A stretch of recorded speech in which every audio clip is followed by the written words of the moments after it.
بسم الله نبدأ. أول حاجة عرفنا بنفسك كده. الاسم أبو الحسن آدم يوسف شرف الدين، مواليد جبل أولياء، دار السلام مربع 2، محلية الخرطوم. أبو الحسن، يا سلام والله آدم اسم يوسف محمد. شرف الدين. ها، بالله بالله والله يا البامبو ما شاء الله. والله أنت لقبك واسمك الحقيقي زي ما بيقولوا خدتين متوازين يا من كده. ها ما بيطاقوا شنو يا هاي. ها. طيب ورينا سبب تسمية البامبكلات دي جات من وين؟ والله البامبا ده اسم فيلم، هو فيلم بتاع كيماني بتاع ولد بوب مارلي. يمكن أما كبير كده الناس كلهم بتعرفوا، بغني مع دي جي خالد بسحر، بقول بومبا كلاب بومبا كلاب. كنا بنحضر الفيلم ده مع صاحبي المرحوم، يعني على طول. بعد مرات احنا لو مشينا شغل كده وعندنا قروش جينا بنقعد في الغرفة 3 يوم بنجيب أكل وشراب بس نحضر الأفلام دي. ناس الحلة بس سمونا عليه، وفهمتها من الزمن داك مشى بس البامبا كلاب البامبا. ها يعني اللقب هو قديم. أنا قديم افتكرته، من أنا السودان، قلت من أنا السودان. افتكرته لقب ميديا. لا لا، البامبا وحسيني وباوزي، الغبي طبعا كثيرة في الحلة. لكن طبعا هسه بقيت معروف، يعني هسه لو انا اقول بالبامبا لهم هاي، ابو هسي ابو الناس يعرفونا بالبامبا. هاي البامبا خلاص. هسه لو قلت لزول ابو الحسيني ما زول ذاته هنا بعرفك، تقول البامبا بس. طيب يا البامبا، لك كم فتره مما طلعت من السودان؟ 9 سنة. 9 سنة. مم. لا هجرتك طويله يا دفاع. طلعت بدري، طلعت من آخر رأس السنة في 2014. حضرنا في بورسودان مع صاحبي اسمه التمو، وطوال أنا مشيت مصر، اللي هو من هناك بدأت الرحلة بتاعت الغربة. اوكي. وهل انت كنت يعني هجرتك الى اوروبا كنت يعني كنت اخذت لها حساب، ولا جاتك فجأة، ولا من بدري انت كنت قاعد تفكر فيه؟ من 2009. من 2009 زون انت لسه قاري يا مان، لسه من كنت في استوالي. 2009 بعد وفاة الوالد مباشر أنا فكرت الله أهاجر، يرحمه. وهجرتي أصلا ما لأوروبا، كان لإسرائيل. كان ماشي بالسلق يعني. ماشي السلك، وجيت معي صاحبي المرحوم برضو الجامعة يحسي مصر، يتوفى ربنا يرحمه، اسمه ودي، أخو قاعد هنا في مدينة لهوفر، اسمه خسي الكبير، ممكن حسي يكون في اللايف. وده اللي يعني أنا هم جيراني من السودان وأنا اتربيت في بيتهم. أمم ربنا يديها الصحة والعافية، بتشوفني أنا زي ولدها يعني، فهمتها. حتى أنا يعني ودي ده كان شغال في شركة أواب للهدف، أنا اللي قلت لها راح مصر وكده ونطلع من السودان، والهدف نمشي إسرائيل لحد ما جينا. ومصر تعرف الحياة بتاعتها صعبة وكده، وسلك لقينا قافل. عايز صح من هناك 2014. شدينا الطريق لأوروبا. طيب بما ان انت طلعت قبل 9 سنوات، اكيد كنت يعني كنت صغير في العمر. وردت ناس، ردت في الناس البيت كان شنو؟ انت طالع ودرت حاجر وانت لسه كان صغير في العمر. ما وريت زول أنا زمان طالع، لكن إلا أمي وريتها بالليل بس. وريتها أخواني بالليل بس. سبوا بي أنا كده في مصر بس، دقوا لي يا زول مالك مالك، قلت لهم العفو ولا في جات كده بس، لكن كلمت الحجة. والحاجة قال لك امشي انا راضي عنك. أيوة، أنا وأمي طبعا متفقين يا صاحبي في أي مواضيع خدتها واطبنا ناقشها سوا بنحلها سوا. يعني يعني نقول زي فردتك كده يعني، ما بتختلفوا ايوه، نهائي. انت استلمتني، انت استلمتني، ما عندنا اختلافات مع الحجه. انا كم غلطان ذاته انا صح. لا شكلك مدلع، شكلك. لا لا والله اتفاقيه كده بس، مين قمت بس قالت لها امي انا ماشي اوروبا، قالت لي البلد دي كيف فيها، قلت لها فيها شغل وحياه سمحه وما فيها مشاكل، قالت لي خلاص جيت ثبت امورك يا البامبا. اوكي قدام. وطيب لما انت فكرت انه تحجر بالسنبك، مم. لما فكرة تحجر بالسنبك بالرغم خطورته، ليه ما كان عندك خيار غير السنبك؟ ما كنت عارف خطورة السنبك لما فكرت انه تمشي اوروبا ما بالسنبك؟ الظروف يا عمار، انا لو عندي قرش ما كان جيت طيران اوروبا. لا حولي، انا كمان انا لو عندي قرش بجي ما بجي بجي بالسنبك يا عمار. ما هو الظروف يا صاحبي ضغطتنا، وانت عارف ظروف افريقيا كمان بالنية. يعني انت هجرتك بدأت من مصر. هجرتي بدت من مصر مع دفعة. من هنا خشينا ليبيا، من ليبيا خشيت على ايطاليا. من ايطاليا طبعا خشينا ايطاليا 2016 شهر 8 شهر 7. وطيب هل كنت عندك فكرة عن خطورة السنبك ولا كان ما عندك فكرة عنه؟ ايوه ايوه، حتى عندنا واحد صاحبنا يتوفى، اللي هو ربنا برضه ربنا يرحمه، اسمه عز الدين، من اولاد مايو، شاب ما شاء الله والله، من احسن زول فينا كان في الاماره. الوحيد فينا اللي كان ملتزم بصيامه وبظبط لنا الاكل في رمضان.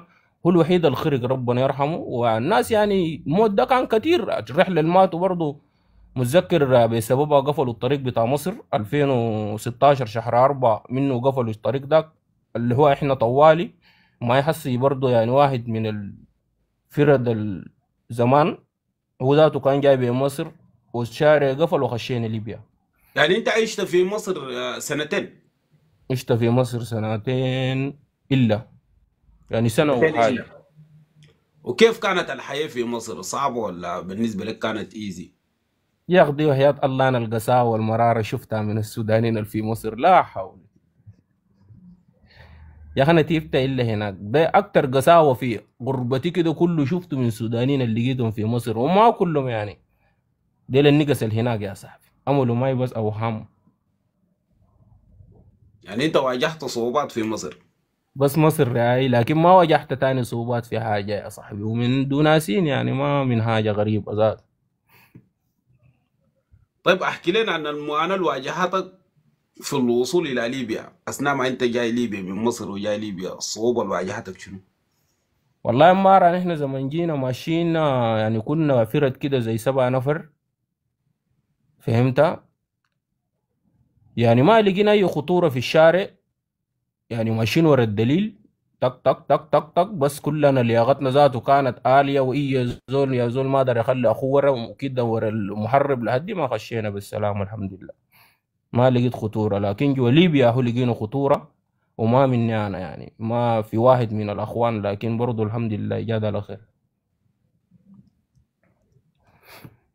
طيب احكي لنا عن المعاناة اللي واجهتك في ليبيا.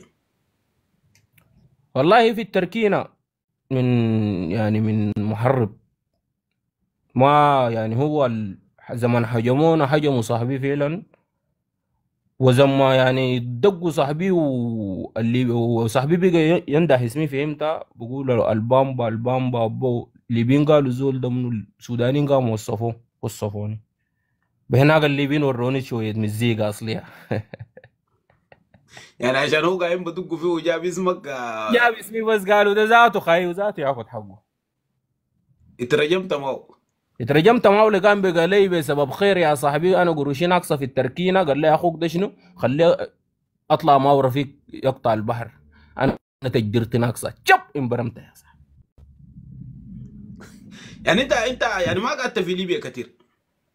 لا 7 شهور بس. عندي كان تجدير يا صاحبي، عندي انا ذاتي ما انت عارف يا مان، زمن جينا التراكين ما قعدنا 45 يوم وطلعنا طوال، يعني ما قعدنا في ليبيا كتير، وفي لا ليبيا من قعدت زي من 7 لا 6 من شهور من مصر. انت من مصر لحد ما خشيت تبرك عمل معك كم فترة؟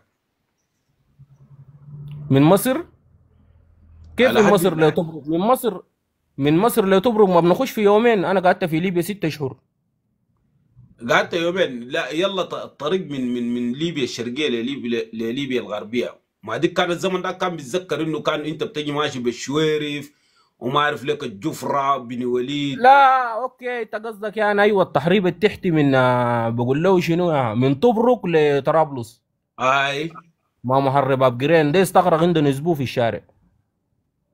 ده اسبوع برضه، لكن ما واجهته فيه بي ولا دقة. لا بس لقينا الليبيين. انا كنت جايب 2 ألبوم بتاع صور، حسي في واحد قاعد في البيت وفي واحد شالوه مني في جدابيا. انا جايب الذكريات بتاعتي من السودان مع الفرق، وقالوا مني الالبوم. ومن هناك يا زول عملوا معانا شويه حاجات كده، لكن خارجونا برضو ما عزونا يعني عزا جسيم كده. انا طبعا يعني مشكله ما بقت فيها دم كده، ما قد ما بحس بها مشاكل بتاعت الطريق دي، يعني نحب وشالوا حقنا دي شيء عادي هنا.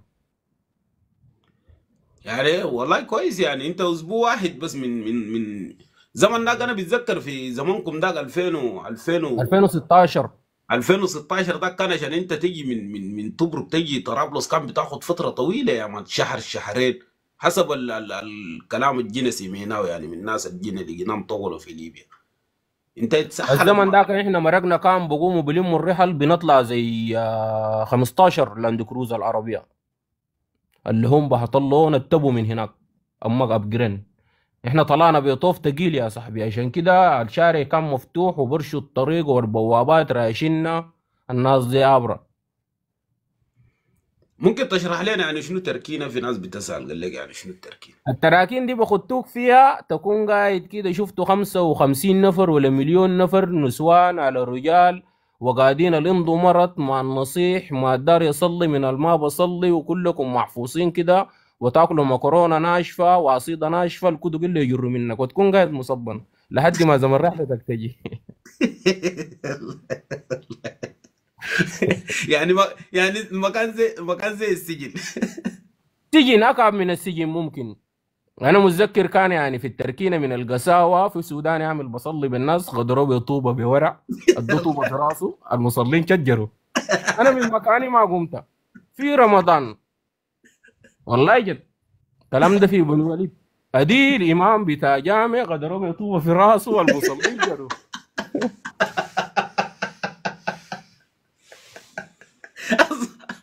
المصلين ده ما دارين يخشوا الجنه ولا شنو؟ كلهم يا صيد. زول جنة شنو الناس زي الزمن سيمو صوت بتاع تيتك كده يا زول، النايم بصحى البصلي بقوم جاري.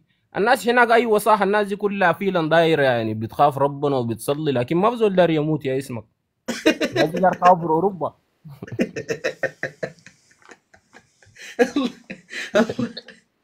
والله. طيب احنا كلنا عارفين يعني بقول لك كلنا عارفين انه ليبيا حره للاجانب مره. مم. يعني انت عارف للجونجو عامة مش سوداني بس، لجميع الجونجو عارفين صعوبة الحياة في ليبيا. انت كيف قدرت يعني تتجاوز الصعوبة دي؟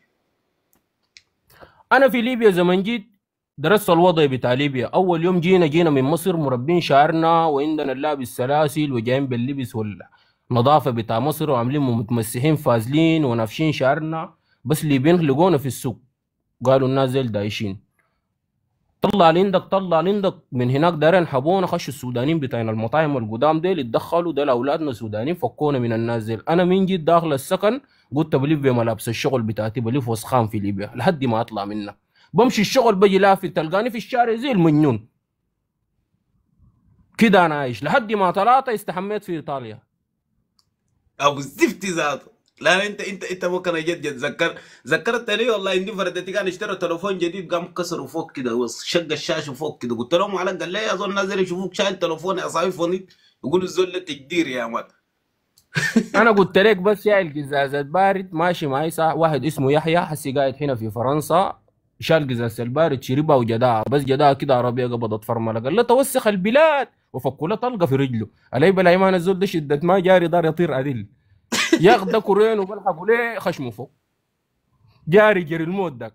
يا زول البلد دي اقل شيء بيتعاملوا معك بالسلاح، فهمت؟ عشان كده الناس هناك بتشفي رعب، رعب تقيل يا عمار. انت عارف طبعا انا ما احكي لك. لا انا ما عارف، لكن مع شنو في ناس طبعا داري يعرفوا الحياه هناك في ليبيا كانت كيف، والجونجو والصعوبات والله انا والمآسي. نصيحتي لهم كم دارين يعرفوا الحياه. يا زول دار يعيش في ليبيا، انت جيت في ليبيا ما تمشي اي منطقه، المنطقه جيتها دي تقعد تشتغل تلم قروشك كلها، بعد ذاك تسافر دايركت مره واحده. ما تقول هناك قالوا في شغل انا ماشي هناك المدينه الحلوه ديك، ده هنا بيصطادوك ويحلقوك صلاه ينقطوا لك زي السخن في صلاتك. يا امك تبيع الذهب ويبيعوا الكارو والفول بتاعكم والبصل واراضي جدك اللي في البلد يجيبوها من السودان. تلف وسخان وما تلبس سلاسل وتمثل نقا ولباسك ده ترفعه وتصلي ذاته ربنا يغفر لك. ده المعيشه هناك كده. انا اللي بعرفه اللي بخارج الناس كده في ليبيا دار تمثل شفت. يعني انت وقت جيت ليبيا عشت دور البرص. يا زول البروس شنو انا زي المجنون، مجنون بروس مجنون كان.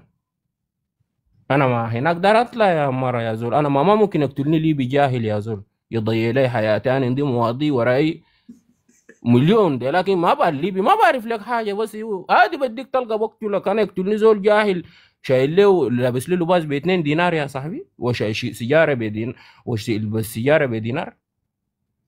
شلتها منهم يا صاحبي، قلت انا امثل لهم مجنون ونطلع منهم يا عمار.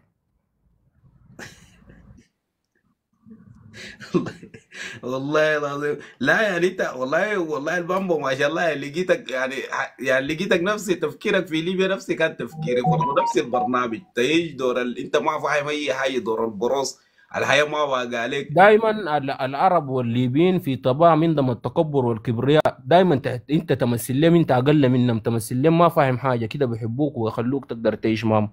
لو مسلمت لهم مفتح ولابس نظيف ودار تناقشهم في الشغل وفي المواضيع، بكسروا لك كراك ولا تدوق طلقه في المؤخره، ولا شافوا لك موضوع نحوك بيه. تمثل لهم مسكين، قال لك تعيش نمله تاكل سكر يا عمار. يعني انت ما عشت كثير في ليبيا كده، ادينا كده نبذه ان الحياه اللي عشتها في ليبيا جميله يعني مع الاصحاب هناك.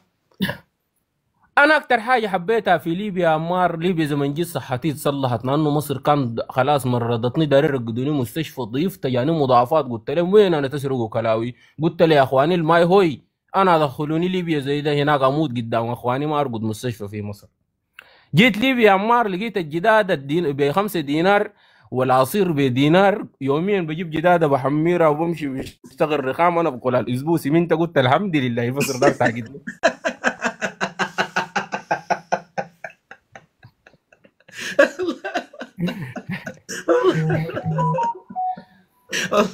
ده احلى حاجه والله في يا ليبيا يا البامبا. عمار، الناس دي عندهم معيشه سمحه الصراحه، يعني انت في ليبيا عندك قرش ما عندك قرش ما بتمرط ولا بتحس بالجوع. في مصر يا صاحبي احنا من اكل النواشف والطعميه جداد تجيبها تسح ليك، وما اعرف قال السمك بربوه في مزرعه بجيبوه، ما اعرف قال صراصير بقى سمك، يا زول ليك بلد معيشه حسك.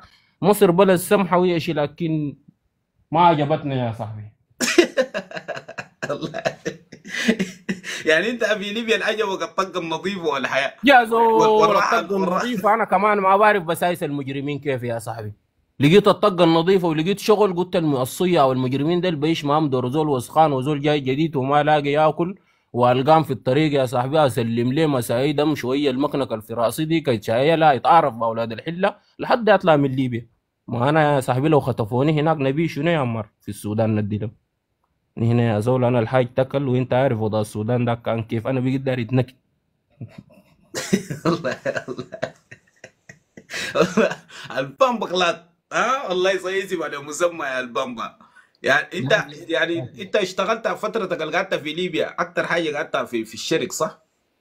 انا قعدت في ليبيا في طبرق كله بس كده، بات لميت قروشي، مسكت قروشي لواحد بتاع مطعم اسمه حسن سالم، ربنا يديه العافيه، سوداني من اولاد مليط ديل، زول محترم جدا. يعني بمسك حاجات السودانيين اللي هناك كلهم، مسكته قلت له هوي انا بصل طرابلس رسل لي قروشي ده، امنتك حاجاتي ديل وانت زول وشه فوق خير زي وشك ده انا ما شايفه، لانه الصراحه من تشوفه كده تعرفه داك زول ذاته مستحيل ياكل حقك. وفعلا يا زول سافرت ورسل لي قروشي، ومن هناك اكلت القروش نصها من في طرابلس، ارحكم بجاي شنو، خشينا التراكين. قلت بكيك قاعد يا صاحبي 45 يوم قروشي ما تم طرح الماف. يا هو جا الحادثه اللي حصلت لصاحبي الماي ده وطلعوني ما هو رفيق، ما انا واحد تاني فردتنا هسي برضه هنا وطلعنا طوالي ايطاليا. اوكي. هل انت كنت قاعد في ليبيا فقدت تعمل الوصول في بعض اللحظات الى لا لا اوروبا؟ لا، اول رحله خشيت كبس كمان، وخشينا في 4 ساعات. يعني تشانس واحد بس. جانسي واحد معانا نيجيريين، انا كنت نايم نيجيري فجاه كده انا من التعب يا صاحبي قام قال لي نيو لايف حاجه جديده، قلت في شنو؟ قال لي خشينا اوروبا، قام حضني بقى يبكي يا اخي، انا من الفرح لا حولي حضنته لك واي.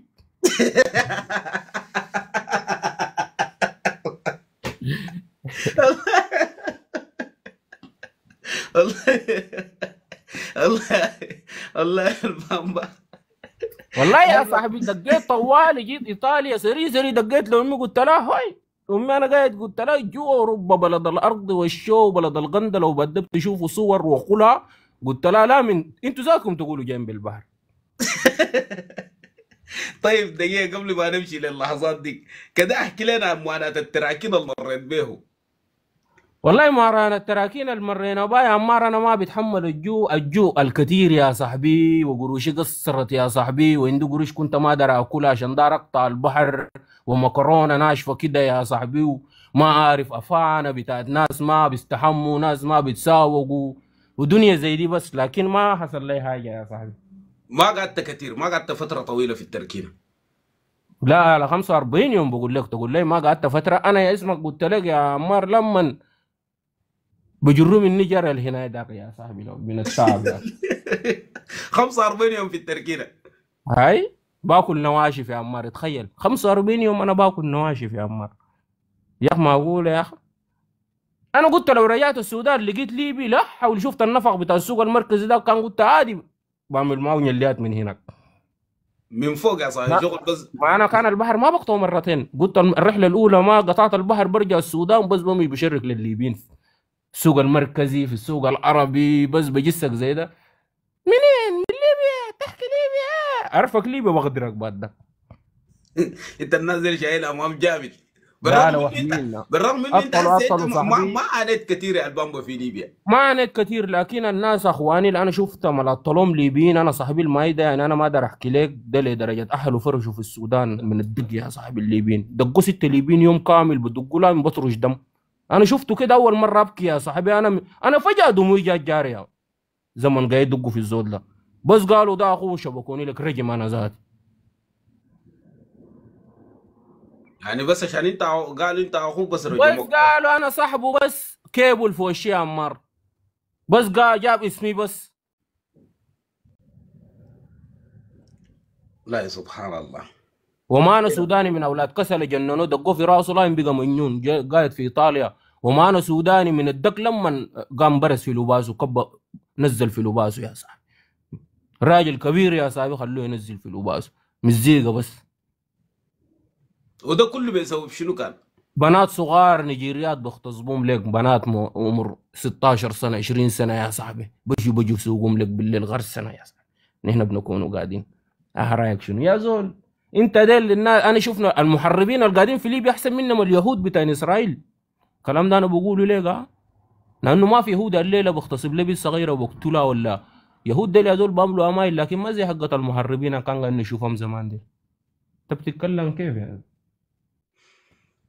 لا بجد يعني دي حاجة حاصلة كلنا، يعني احنا مرينا بيه وشفناه بعيوننا للأسف الشديد. وطبعا يعني طبعا هو طبعا المحاربين دول يعني حتى الشعب الليبي متضرر منهم. يعني هسه يعني كلامنا ده ما عند الشعب الليبي، وزي بحكي عن تجار البشر. طبعا تجار البشر ده في كل مكان انا شغل. الشعب الليبي شعبي كريم شعبي جميل. انا بتحكي عن تجار البشر في ليبيا عشان ما كمان نمشي نغلش اخواننا نحاق يا جه. بحكي عن تجار البشر، ويا ريت ذات امر نشيلها منهم يا نازل.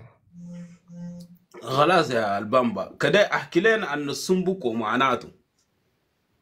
والله يا سمبو قلت لك يا هو ركبونا يا زول كم نفر، بس الفرحه بتاعت الوصول والنجيري حضني هو قايل لنا انا اخوه ولا شنو ما عارف، وانا من الفرحه ولا قلت له حضنتني مالك، مسكته وقلت له واو نيو لايف.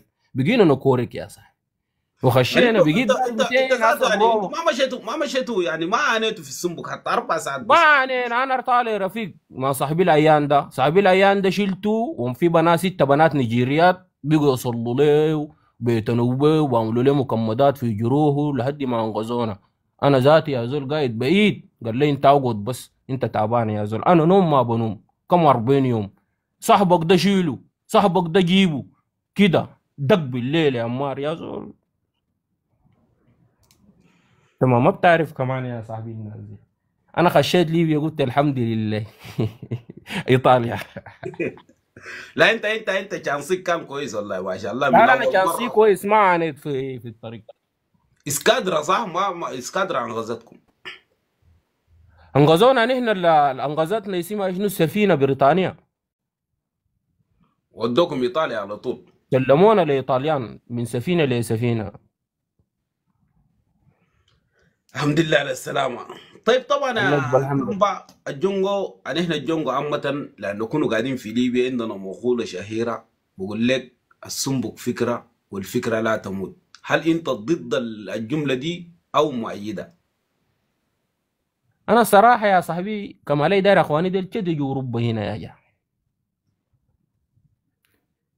والله يا عمار اوروبا بتغير صراحه، نحن غيرتنا شديد يا صاحبي. يعني احنا انا من ضمن الناس يعني في السودان ما انكر عليك، اوروبا دي جيت استفدت منها كثير، وخصوصا فرنسا دي.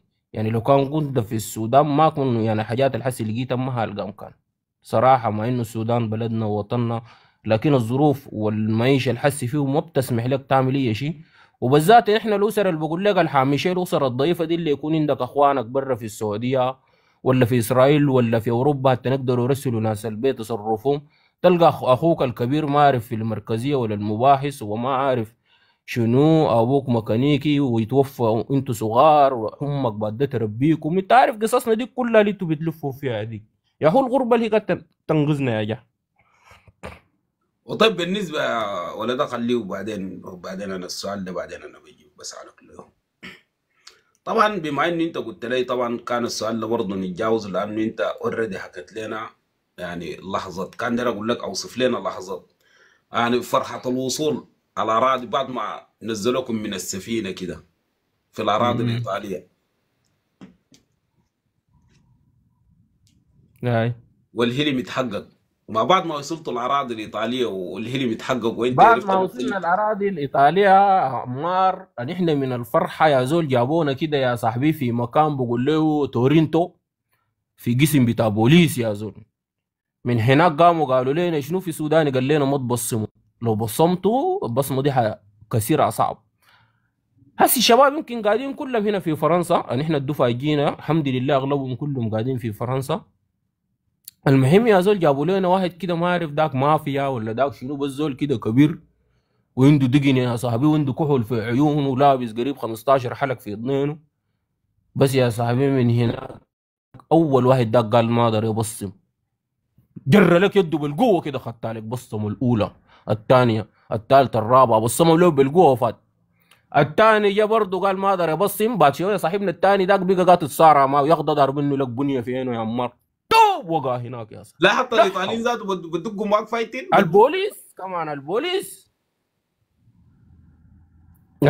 قلت لك يعني نشفوا الزول ده بنيه دي قدامه شريحه زي ده. دي شريحه للباقين. شريحة عنه، يعني احنا كان جيشنا داك جيش كله جايين عاملين فيها يا الخرطوم نقص نقص، وجايين ناس عاملين حقارين. انت عارف هناك انا قلت لهم حوي دي قوانين تمشي، كم نفر وقالوا هاي في ناس راكبين راس، الراكبين راس اطلوهم وبصموهم، يعني احنا ما ركبنا راس، بصمونا وجينا بسلام.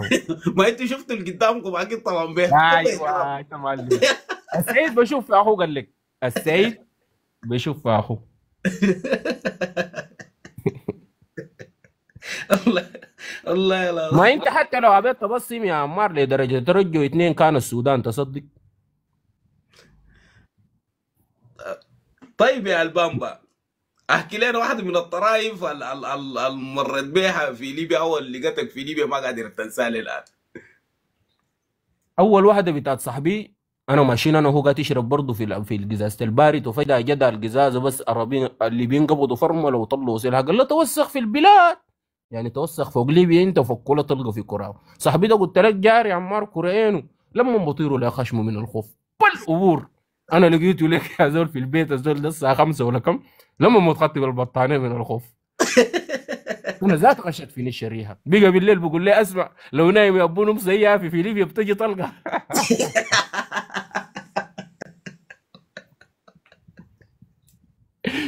اسمع بالليل بقول لي قال ما تنوموا جنب بعض، نوموا سيافه عشان ما تموتوا بطلقه واحده.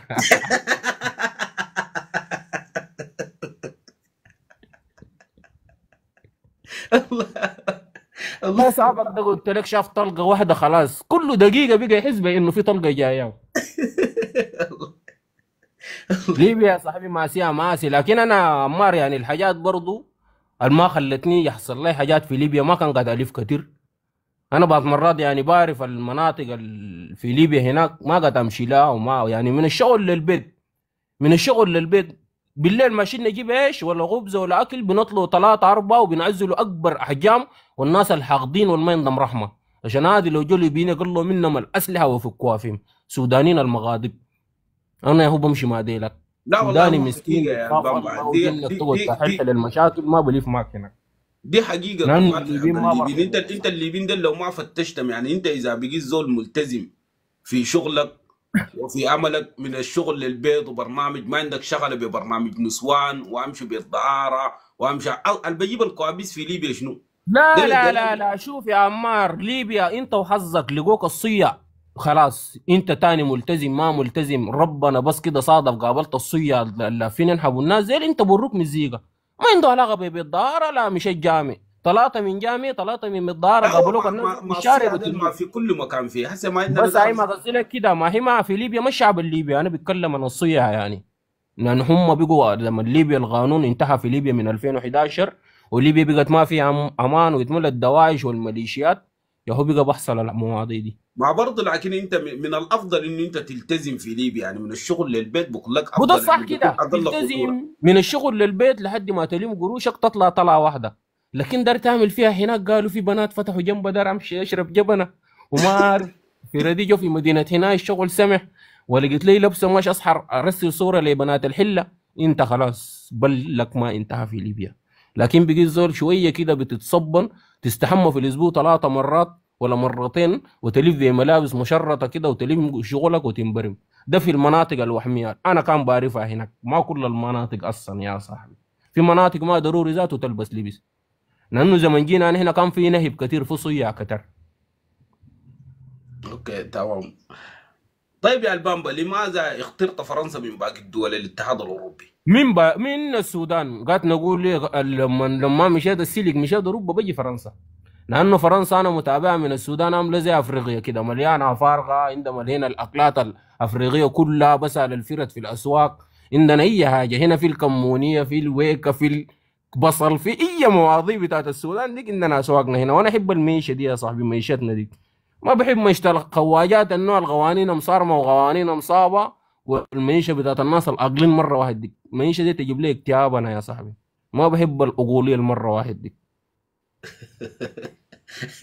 يعني انت عجبك التنوع الثقافي بتاع المجتمعات ايوه، هنا. حسي انا بمشي هناك كده زي قاعد اواصل ارحام يا زول، بمشي هنا بعض مرات، بجي بنزل الاسواق بلقى السودانيين الافارقه، ده باكل بشريف، ده بيتكلم مع مرته بصوت آلي ماشي، بحس كده انا في افريقيا. لكن خواجات انت يا صاحبي تكون ماشي ساكت زي ده، بس زي حياه كده، حياه خوف. دي شنو ده، انا اعيش معيشه زي دي كيف يا عمار؟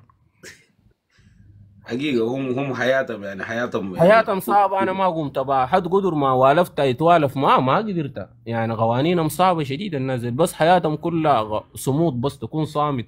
هم كويسين يعني، أنا بستفيد منهم، ناس عمليين، ناس ملتزمين. لكن برضو حتى السخافات بتاعتهم بتاعت الأكل والحياة اليومية، ما بعرفوا الحزار، ما بعرفوا الضحك الكثير، ما بعرفوا شنو، يكونوا قاعدين كده ياكلوا ضحكهم إلا ببسمات، يعمل لك عيوني كده، يجام لك ابتسامة صفراء، ما تقدر تقول له كلامنا لان احنا بنعرفه، جوا رندوق زي ده ما بعرفه الناس زي ده.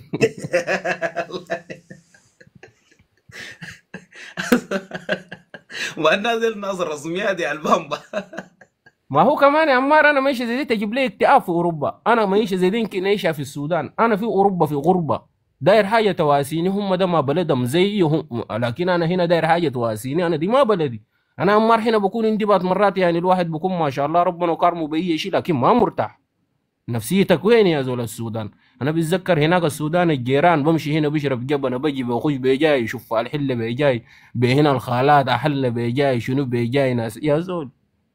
هنا ده وين؟ قال ده هنا ما بتفزر، بمشي لك جارك يموت بعد 15 20 يوم يعفن حتى يعرفوا مات. هسه انا هنا يا صاحبي، هسه انا قاعد هنا براي، لو تكلت تعرفني كيف لو ما دقت لي تليفون يا عمار؟ اين عايش براي كيف؟ لو مت تعرفني، لو ما دقدقتوا لي تليفون اتفقدتوني تعرفوني كيف؟ فعلا انا هسي حقيقة. بخاف اموت قاعد براي زي ده، عشان كده قلت اتزوج ولا اشوف لي مصيبه يا زول. والله هو حياة الغربة دي شوية كده صعبة، دايرة صور، بس ربنا يحفظنا لحد ما يرد غربتنا جميعا.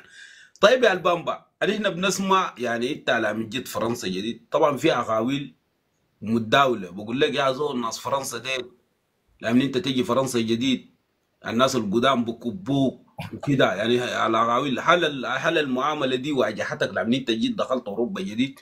هل الناس وحياة ما الله، استقبلوك ده استقبال كلام انا جيد؟ بقوله لك، انا شاهد يا صاحبي، انا زمان جيت جديد هنا ماشي الكنيسه، ماشي اشيل ملابس من الكنيسه يوم الاحد، سميت قالوا في كنيسه بدوا فيها ملابس، لقيت سوداني قال لي انت دار تشرط ان ودار تفضحنا؟ قال لي هقضي 20 يورو امشي فتش لك اي موضوع. قلت له انا جديد يا زول ما بمشي بشحد يا زول. قال لي ده ابو الدو 20. انا ديت لما جيت صادفت سودانيين كويسين في الاشابل، وعندنا اخونا اسمه الصادق ربنا يدي العافيه ليه حسي قاعد في الاشابل. ده كان يا صاحبي بدينا سندوتشات بنجي من هناك باذن ليك يا صاحبي ما بقصر. اخوان جد كان لقيت من الزمن ده يا صاحبي. يعني دي اقاويل كاذبه، يعني المعامله دي ما واجهتك؟ والله هو يا عمار بعض مرات دائما انت في الحياه انت ذاته وحظك بتقابل السودانيين. كيف انا وهات الله لحد ما جيت هنا السودانيين قابلتهم كلهم كويسين. يعني لدرجه انا قابلت واحد برضه في الترام، انا زمن داخل من ما اسمها شنو من ايطاليا، جيت لمارسيليا لقيت سوداني في القطر، هو شافني انا سوداني فات قاد. يعني اول شيء مثل ما بعرفني ضميره عنه ابو جراجه سلم لي انت جديد ما جديد، قال لي الا تنزل معي. انا عبيت ونزلني وقعدت بيت تاني يوم رقبني كبرت يا صاحبي وجيت هنا برضه يعني الحمد لله. بس انت وحظك ومرات اللي انت يا صاحبي انت وحظك، عشان ما تقول الناس كلهم كابين في اي مكان في الكاب وفي السماء يا عمار. لأن أنا شايف إنه المغولة دي يعني مشهورة، وحتى الناس قاعدين بيتداولوها كتير، ناس فرنسا زول عاملين عمار جديد، اديك لا الناس عديل القدام والله حسي بيحبوه، حسي بيقول حاليا إنه مثلا النفوس هم كلها اتغيرت سودانيين. يا عمار حسي حاليا يعني احنا في زمن النفوس كلها اتغيرت نسبة لظروف السودان والضغوطات هناك، والناس كلها مركزة مع حالها والقروش اللي بتلقاها هنا. في ناس يا عمار بقت تدسى من اخوانها عديل. هي زول بقى يقول يا نفسي في الغربة الا الزول اللي تلقى صنديد يا عمار وما عنده حاجة للقروش شديد. لكن هنا في ناس يا صاحبي بتعبد القروش عادي يتحول منك يا اخي ممثل ما بعرفك ذات. انا في ناس هنا جينا ما من ليبيا من مصر بنعرفهم جو هنا مثلوا ما بعرفونا عشان جو قدامنا يا صاحبي ونزلوا له قروش شهرين ثلاثه اشترى له لبسه واحده وتليفون مثل، وجينا لقينا ناس هنا ما بعرفونا الزونه فهمت. لكن انا هنا ما بنايل لي حاجه زي دي، يزول بنفسه يزول ما قسمته وربنا برزقه يزول. لكن بجد الظروف هنا بقت تضغط الناس الليله. في ناس هنا بقول لك انا قروش الهندي دي اجيب لي زول في البيت وظروفي واهلي في الهرب وما اجر لين، في ناس بحسبوها كده بيجوا نعم والله، يزاولوا. بجد بجد بجد، يعني منطقيين يا كلامك صاحبي. كلامك حقيقة ومنطق حقيقة صراحة كده. طيب يا البامبا، احكي لنا المعاناة اللي واجهتك لما وصلت فرنسا جديد، وانت ما بتعرف اي شيء عن فرنسا وعن الدولة. والله انا زمان جينا فرنسا جداد ده ما جينا يا هو انت زي ما عارف الاشابيل الدنيا دي السيسه. مجرد ما جيت قلت للناس هو يوصفوا لي مكان الاكل وين والحمامات وين ومكان اجيب ملابس من وين، ديل ثلاثه حاجات. قال لي يا البامبا مكان الاكل في مترو سبعة وفي مترو كم وفي مترو كم، والملابس في مترو كم وفي مترو كم وفي مترو كم، والحمامات تركب باص كم وباص كم وباص كم. ده انا اللي كنت داير ودي حياتي كان انا دايرها كده. تاني كان ما عندي شيء في الحياه. دقيت لامي تليفون قلت لها يا امي هنا اوروبا انا جيت. قلت لها البلد دي يا يما ما معروفه الحياه هنا كيف. قلت لها انا امي لو طيبه ما بقصر منكم ما عندي حاجه امي سامحيني عشان ما امشي شمال. قالت لي قدام. بقيت احلى عايش كده كلام. بصمت. انا قعدت فيها ادوني دوبلي 9 شهور من هناك يا صاحبي كسروا لي الدنيا برضه ما عانيت في الاقامه في فرنسا. اخذت الاقامة في كم فترة من دخولك فرنسا؟ من دخولي فرنسا اخذتها في سنه و8 شهور. جربوا يحاول في الدوبلم قريبة السنة أبو يكسروا لي البصمة لكن كان بس بجددوا لي في النهاية قال لي انتهى. وطيب بعد ما اخذت الاقامة، الاجراءات اللي بعده شنو كان؟ اول والله حاجة بعد ما تاخذ الإقامة ما معروف الإجراءات اللي بعديها، لكن أنا ما كملت الإجراءات اللي هي بعد ما يدوك الإقامة تنزل مدرسة الأوفي. أنا ما درست الأوفي نزلت شغل طوالي اللي هي 2018 ادوني الإقامة نهاية 2008 2019 نزلت شغل ل 2021 سنتين كده. وجيت عملت فارماسيون اللي هو هسي مشيت شغل الحين ابدا وجيت راجع من الزمن ده هسي يمكن شنو قاعد زي ما انت شايف عندي رانديفو جديد وجيت من السفر قريب يا عمار. و... اوكي، طيب كيف قدرت تتعلم اللغة وتندمج في المجتمع؟ والله يا عمار انا ما بتكلم اللغه بطلاقه الصراحه. يعني بيتكلم بتاع مشي لي اموري امشي الرانديفو امشي اكل واشرب امشي شغلي في الشغل قال لي جيب داك ودي داك امشي حياتي اتصل لي انا داير شنو قروشي وقفت اعرف ابز افكها كيف فهمت. اهم دخلني شيء. في البيت وقف اعرف اجيبه ممشي اصلحه لي كيف ده اللي انا بعرفه. لكن اللغه بتاعتها مكرر ده ده اللي تندمج معاهم جد جد يا صاحبي مع الخواجات والسبب دي. شنو اللي خلاك انه ما ما ما مشيت مدارس انا لحد الان، ما مشيت مدارس مع عمار كتير. يعني الضغوطات بتاعت الحياة في السودان يعني هو السبب في والله انه ضغوطات الحياة تنزل في شغل السودان طوالي. وضغوطات الحياة في فرنسا، انت في فرنسا هنا كمان يا صاحبي برضو فيها ضغط هنا وهناك كله، في التزامات انت برضو عارفها هنا، وبتاع السودان برضو انت عارفه. لكن المدرسة هم اصلا انا ما كنت زمن 2016 2017 طلوني من باريس، جاتني لغامة برا باريس وانا طوالي كبيت المدينة دي قرية من هناك. عشان كده زمن جيت هنا يا هو ممكن ده السبب اللي بعجلوا علي. اه اجلوا لك المدرسة يعني، مهم. ومنه انت طوالي شفت طريق الشغل. لا لا لا، انا جيت شفت الشغل عشان كده هم اجلوا المدرسة، ومن هناك ما جابوا لي. اوكي، وليه انت كبيت القرية دي وجيت رحلت باريس؟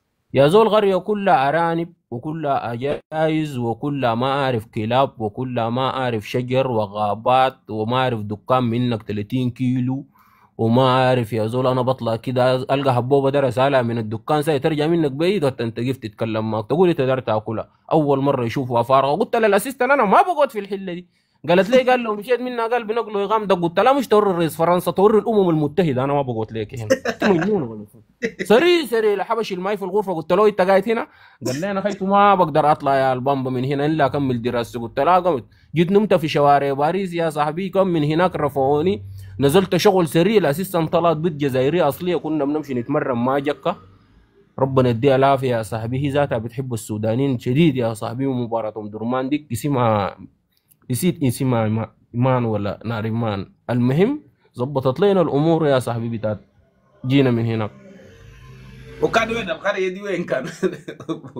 قرية بقول لها اسمها سانديزي. سانديزي دي المدينة الكبيرة ريمس.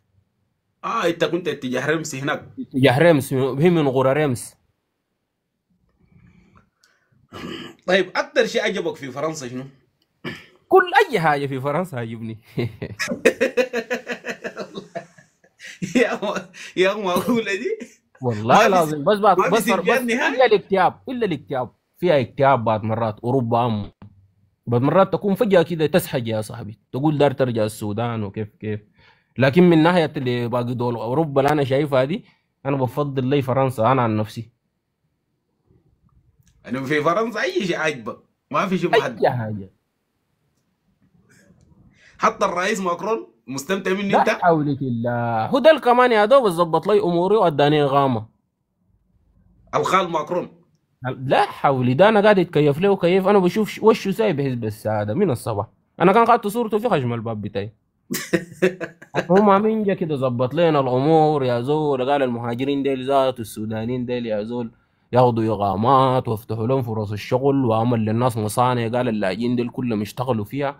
انا هنا زول قاعد يساعد فينا وقاعد يخلينا ننفع نفسنا وننفع اهلنا، بخلينا اكره شنو تاني يا عمار؟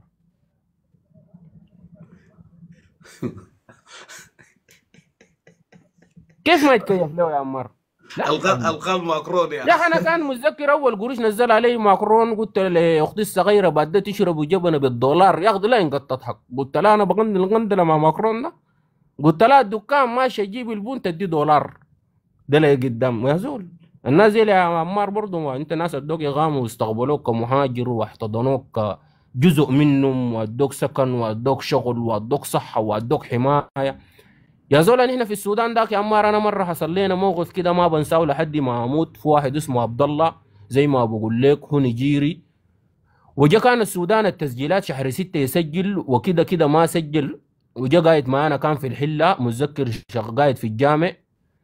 مره يا زول زي الساعه واحده كده ما فطرنا معي صاحبي جا مصر المرحوم ده. قلت له رح ناكل فول يا عمار. جينا يا زول نزلنا بس لقيناه لك عبد الله اي اخبارك الصحه تمام الحمد لله. قال لنا ما فطرت. قلنا نحن ذاتنا ما فطرنا. راح جينا كده دكان بابكر بتذكر ليه هسه يا زول قطعنا يا زول الايش بتاعنا. قال لنا الفول انتهى في مويه فول كبلينا وادانا الزيت والحاجات.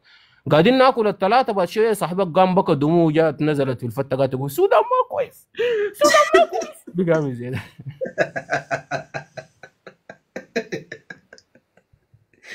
السودان ما كويس. قلت له يا زول مالك؟ والله يا صاحبي قلنا له ده حال البلد يا زول. بقى يقول السودان ما كويس، قلنا ليه صبر يا صاحبي. هو طبعا في بلده هناك كان شكله انت عارف انه الباكل يا صاحبي رز بالجداد يومي وجبتهم الرئيسيه. صاحبي المرحوم قام قال لي ابو والله صاحبك ده، قال لي العذاب اللي شافه في السودان ده تاني قال لي الا القيامه. بكى دموع نزلت في الفته. يعني بعد حتى ذاك قلنا يا يعني صاحبي البامبا انت حبك لفرنسا ولا الرئيس ماكرون، هسه لو حصلت لا قدر الله حصل حرب في فرنسا، يعني بتكون من الهنايه الاوائل. تتي كان حسي قاعد يا زول ده، انا لما كان في حرب دار يبدا بمشي برفع حديد سريع كمان، برفع حديد عشان امسك اثنين سلاح جيم ثلاثه يا زول. اي دوله دار تعرف فرنسا دي، فرنسا ما قصرت مننا يا ساي، ما ننكر جمايلهم علينا. علينا خلونا خرجنا اخواننا ديل من السودان ده يا زول، ازينا حلنا عملنا وسوينا واتخلعنا شنو ما عملناه هنا في البلد دي. ايوه السودان عشنا حياه فيها وعشنا حياه فيها، لكن ما حياه فيها ما مستقبل ما معروف، بس حياه بتاعت تعيش فوضى ودنيا وقروش تلقاه تضيع، لكن ما عارف نفسك بتعمل في شنو. هنا في فرنسا خلونا نعمل محنه ونضمن لنا صناعه، والصناعه ذاته يعني احنا بدفعوا لنا فيها قروش عشان نقوم نمشي لا، ومن هناك دخلوا لي صناعه في راسي يا زول. ديل هنا بدوك بيت مجاني يا عمار. بقول لك امشي ادفع ايجاره واقعد. في السودان هناك يا صاحبي انت عشان تشتري بيت الا تختري بيها تكون ابوك تجي، لا تكون كتاب انت طيب ناقش. طب اكتر حاجه ما عجبك في فرنسا شنو؟ والله يا عمار اكتر حاجة هنا بس ما عندنا جالية كسودانيين كلنا كده بس قاعدين متشتتين بالروابط، روابط ده القبائل، ده ما ده, عندنا ده, رابطة ده انت واحدة. عارف سبحان الله، ده السؤال اللي بعد السؤال اللي طوالي ده اقول لك احكي لنا عن الجاليات السودانيه في ما فرنسا عجبني دورهم. بس الجاليات السودانية. أنا عشت مع الجاليات المغربية هنا، اشتغلت معاهم. كل الجاليات دي هنا جاليات مترابطة متكاتفة قوية قوة، مطلين هنا عمارات لأي لاجئ أخوهم جا جديد يستضيفه. نحن بس قاعدين مشتتين، ما عندنا رابطة كده تجمعنا كلنا كده، رابطة واحدة بس كده كسودانيين ما في. أنا لفيت كتير يا صاحبي، لفيت أكتر من 9 ولاية فرنسية وما لقيت نفس السيناريو يا عمر. يعني ما يعني بكلامك ده دور الجاليه السودانيه في دوله فرنسا تعبانه تعبانه شديد يعني. تعبانة شديد وما عندنا الترابط الأسري القوي بتاع الجالية اللي تخلينا ذاته لو حصل أي حاجة نتكاتف نقف مع وفي بعض. وجهه نظرك السبب لكن ده ما شنو؟ مننا نحن، ده من السودانيين الكبار، ما من جيلنا نحن ولا الشباب. دي حاجة مفروض تكون من السودانيين اللي عندهم 20 سنة و30 سنة هنا، قروشهم الكبيرة قاعدين يشيلوا القروش. لو واحد ده لا يعمل كرامة ساي في السودان هناك في بيوت بمشي برسل القروش وما دارين يتكاتفوا. الناس الكبار مقاعدين 20 سنة و30 سنة في البلد دي، ده اللي يقوموا بالروابط. الناس الجات حديثا دي ما تقدر يا عمر، صح، لانهم ما بكونوا عارفين قوانين البلد، ما ما تقدر بكون تعمل خطوة. معرفتهم ما بتكون كافيه يعني بالنسبه ايوه جينا لقينا نحن الناس القدام مننا كلهم العاملين لسه دار يعيشوا معانا وضيع الليله، يعني ما دارين يحتضنونا كابنائهم كده يا صاحبي. وعادي لو دشته ذاته بسفسفك. شفشفك شفشفه. طيب كده اصف لنا تعامل السودانيين مع بعض.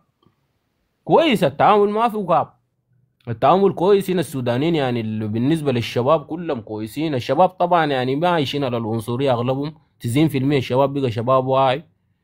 وبالذات من الثورة أنا شايف من الثورة بتاعت أبريل دي، من الشعب السوداني ده بقى واقف في القيادة العامة كلهم من جميع ألوانهم وأطيافهم، فكوا العنصرية شوية يا صاحبي. لكن لسه في ناس متعصبين، لكن ال 90% بقوا كويسين أنا شفتهم برضه. أنا بس العنصرية هنا بقول لك لما يكون ما في رابطة ده معناه هنا في عنصرية،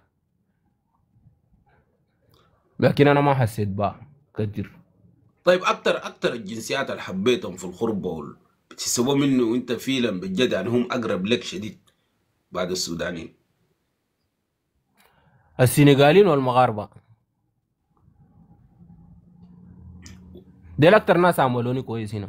هسي جيراني ديل كلهم مغاربه يا صاحبي. اول مره انا جيت زمن سكنوني جديد انا ما اعرف اني كان انا سوداني، بملابسين تعرف ملابسنا بتاعت النقص كيف تخفي لنا الحويه دي.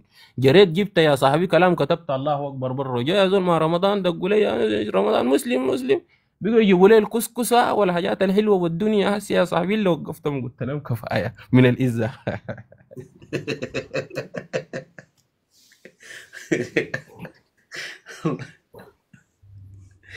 آه. الله ما شاء الله يا اخي، والله كل الهوب يا اخي السنغاليين بجد يعني برضه من المجتمعات المحافظه شديد والمحترمه هنا في السنغاليين الجنوب. والمغاربة دي بشهادة يعني ناس كويسين شديد. اشتغلت تمام هنا برضو كتير في مجال المعمار، واحد فيهم علمني برضو صناعات كتيرة، بقول لهم الرشيد. وبرضو واحد في بيقال برضو ده يعني لدرجة أمه لو كان ماشي الحج بقول لها تجيب لي موية زمزم، بجيبه لي كان في الشغل بقول لها البامبا حاجة الموية دي اشرب منها تشطف منها. اشتغلت تمام سنتين يا صاحبي، بنقعد نتونس سوا في الويكندات، نتقابلوا نمشي أعراسهم أعراس بنات أحلهم، نمشي نرقص سوا. يعني ناس كويسين، حتى بيناتنا في تزاوج، مغاربة بزوجوا ليك انت كسوداني وسنغاليين. شفت كتير سودانيين يعني ذاته يتزوجوا من الجنسيات دي هنا في فرنسا صراحة. كل والتشادين ديل هم كل جزء مننا، الهوب التحيه المنطقة قال والتقدير التشادين لهم كده، كله التشادين ديل لجميع هم الشعب السودانيين عادي. حول العالم. كل الهوب لهم والله، تحيه خاصه للشعب السنغالي والمغرب بجد يعني من الجنسيات المحترمه جدا والله، برضه ما شفنا منا الا الخير هنا في اوروبا والله. ده بقول لك. والتشادين كيف الشعب التشادي والسوداني، انا بقول لك هو شعبي واحد ليه؟ لانه في اكتر من 100 قبيله مشتركه بين السودان وتشاد. ده مفضول ينكروا. لغتكم واحده، عاداتكم واحده، دنيتكم واحده، اكلكم واحده، اي شيء. تمام. طيب يا البامبا، بعد ما وصلت اوروبا واستقريت وفهمت الحياه فيها، اضاف لك شنو في حياتك؟ والله جيت هنا يا مار اوروبا، يعني انا زمان جيت هنا اكتشفت حاجات كتيره بالذات عن السودان. فهمت؟ حتى احنا زي ما كنا عمار عايشين في السودان بيقولوا لنا انه بلدنا دي برضو احسن بلد، وين احنا احسن شنو وبلدنا. وفعلا احنا عندنا ثروات، لكن لما تطلع كده وتشوف العالم التاني ده تعرف ان احنا شوية يعني لسه ورا شديد صراحة. يعني هما ما نقلل من بلدنا، لكن يعني الحكومات والحاجات اللي عملوها في السودان مقارنة بمصر بس وبليبيا وبأوروبا، الله يا عمار انا من الزال قلبي دارين اكل. يعني لقيت نفسنا يعني هنا لسه في ناس هناك عايشين في بلد كده. يعني حتى الحكومات الليبية دي، مع انه الشعب جاهل لكن برضه عايش في نعيم. الشعب السوداني شعب صبور شديد، ربنا يدي العافية يا صاحبي. لا ربنا يصلح حال البلد يعني. وهل بعد ما وصلت اوروبا لقيت اوروبا نفس اللي انت كنت متخيلها اخدتيها في راسك لما كنت في افريقيا، ولا جيت اتفاجأت بواقع مختلف؟ والله يا عمار انا احس زي ما جيت اوروبا هنا ما متفاجئ من الواقع ولا اي حاجه، كنت اعرف هو الواقع، وكنت يعني انا برضه عارف انه في واقع هيكون اصعب من كده هيواجهني برضه، لكن ربنا سهل علي فيه. ما شفت فيه اي هواي اي صعوبات يعني صراحه كده. يعني انت كنت متوقعها يعني. كنت متوقع، ايوه متوقع السمح ومتوقع الشين ومرتب له كمان. مرتب له مع ناس البيت، ده اهم شيء انت تكون صريح مع ناس البيت، توريهم انه اوروبا دي يمكن ربنا يسهل لك تاخد الاقامه، يمكن امورك فيها ما تتسهل تمشي دوله تانية. توري ناس البيت انه عندك قروشك يجي في سنتين ما يلقوا حاجه عشان ما يقولوا انت قاعد شماشي ساي. انا يا يما لو عندي بديكم، وبعد مرات احكي لهم بالحاصل في اوروبا بالتفاصيل عشان ما يطلعوك انت قاعد ساي. انا كنت صريح مع ناس مع الحج يعني.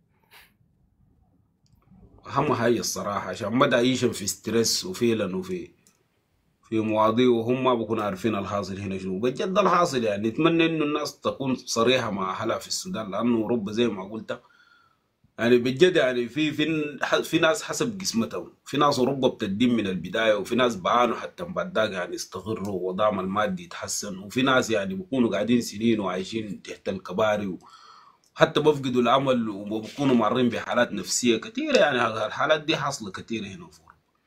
طيب يا البامبا، لو رجع بيك الزمن للورا بتفكر تاني تجي اوروبا بنفس الطريقه اللي انت جيت بو؟ لو رجع بي الزمن ورا بمشي امريكا يا استراليا. ما بتجي مكان اوروبا؟ هسي، مكان هسي حبيبتي قاعده هناك. لا، خليك بعيد من العواطف والمشاعر. شكلك انت مشاعرك بايته.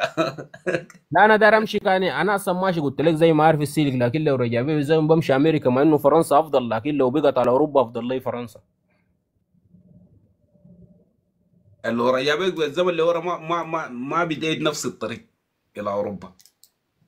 لا لا شوف، انا لو رجع بي الزمن تاني زي ما هو بشوف الزمن، حتى الزمن يرجع بي يا اخي بظبط لي الامور، ولو برجع بي بخليني في مكاني. لو رجع بي بخليك في في مكاني ما تاني حاجه فرنسا، لكن لو رجع بي وظبط لي اموري بمشي امريكا. ولا شنو يا عمار؟ اجابه مقنعه. حلو. انت عارف اكتر حاجه عجبني حلو لو رجع بي الزمن وظبط له امور، يعني انت داير الزمن يرجع بيك بورا ما هو واللغه الزمن كله يرجع تاخده. بي يعني، بس يرجع بي وخليني قاعد زي في مكاني ده، ما بجي راجع فرنسا تاني. ما هو ده قسمتي هنا، انا هسي في جايتي لفرنسا دي مقتنع من يوم ولدوني في اللوحة المحفوظ ربنا كتب البامبا ده حيجي يوم يسافر كده ويسافر كده ويمشي كده ويتأذب هنا ويلقى هنا وهنا ما يلقى ويموت هنا، ودي قد ده اللوحة المحفوظ كده اقسامي. بس انا قاعد بس اشوف دي معلش يا اقسامي. جماعه، جا ما اعرف التيك توك ده يعني بصراحه حساس شديد، يعني بلغ قبل شويه بس اضغط على الشاشه بس معلش، بس فضلا وليس امرا. لا لا، ده منو جا قاعد يبلغ كمان في جنجويد جاب هنا دار يتلبط برضه هنا في سياسة ولا إيه؟ ما عارف والله يا. طيب يا البامبا، هل اوروبا تستاهل المخاطره دي كلها؟ لان احنا قاعدين لا ما لا شاء والله، لا لا، ما تستاهل المخاطرة. لكن أنا بقول لك برضه يعني بالنسبة والناس ظروف يا عمار. أنا لما نحكي عن أوروبا ولما أقول لك الناس ظروف، أنت الليلة ما بتعرف ظرفي أنا شنو ولا بتعرف أنت ظرفك شنو. لكن أنا البامبا يا عمار لو رجع بي الزمن لازم أري أطلع من السودان. كان ده شيء أنا أعرفه ومقتنع به، وحتى ذاته مرتبه مع الحجة من 2009. من أنا عمري شبلي يا صاحبي مخططين أنا أجد من الدوس صراحة. يعني انت كنت فاقد الامل تماما في السودان.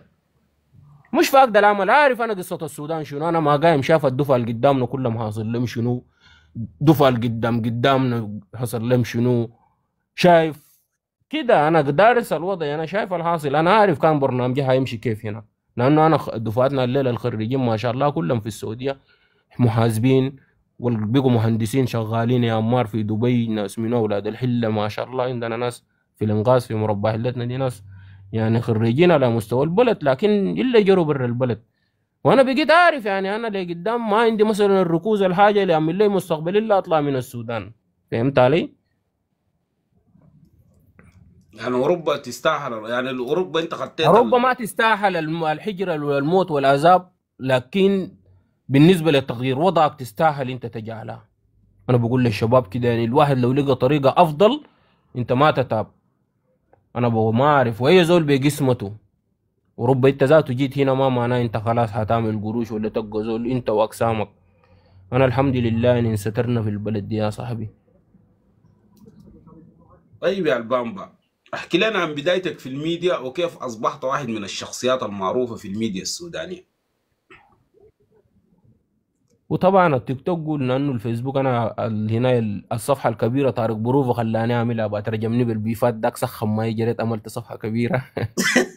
الاعتراف بالذنب فضيلة. بصراحه يا صاحبي انا ما انا انه ما داير كان يا صاحبي شنو ناس الحله يكشفوا لل... للصفحه بتاعتي. لكن كبرت هنا جيت الفيس. لكن اول شيء كان بدينا في التيك توك انت عارف. لا ومثلا يعني ناس البيت ما عندهم تيك توك، يعني في السودان ما في تيك توك لا لا يا اخي عندهم يا، لكن عادي ناس البيت عادي متفهمينها وضعيه يا صاحبي، متفاهمينها نحن يا صاحبي. بدايتك كانت كيف والله بدايتي كنا شغالين مع صاحبي اسمه عبد الرحمن حسي قاعد هنا. الكلام ده 2020 متذكر، لكن شهر كم ما عارف. قالت يجيب التيك توك يا صاحبي يجيب لك الدنيا يا زول، والبلاك امريكان بتاع امريكا دول برقصوا وشنو. قلت له يا زول الموقع ده ديسيس. قال لي ده تيك توك نازل يا زول، انت ما جايب الدنيا خبر. يا زول سري سري خشيت يا زول جوجل بلاي حملت لك، ربطت لك الدنيا بتاعته يا صاحبي. جبت بيضه يا صاحبي، مشيت دشدشتها يا عمار، مشيت دشدشتها بمالك بالجنبات، خطيتها في عضلاتي كسرت تعمل الدش. اي قلت ده ما براه محتوى هسي. كسرت البيض. السودانيين قالوا ابو معضل طوالي. فتحت يا صاحبي برنامج بتاع تمارين كان نتمرنوا فيه في السلنجرات زي ما شايف، نرفوا فيه فيديوهات وكده. من هناك الاخوان يرفونا يا صاحبي وبدت القصه. يعني انت، يعني قلت لي اول لك فيديو كان قلت لي بيضة كسرت وكسرتها. البيضه بعضلاتي والله يا عمار. والسودانيين قال لي ابو انت كم كده معضل طوالي. نزلت هناك تمارين يا صاحبي وبقيت امشي اصور لهم جسمي من هناك. من هناك كان بقوا يتكيفوا للمواضيع، من هناك بقيت ارندك شغل قده. دي بدايتك يعني، دي كده دي ومنه الناس البدايه. عرفتك وبقيت من الشخصيات المعروفة في التيك توك السوداني. ايوه، لكن هسه مش صبنت في فيديو البيضة قفلته.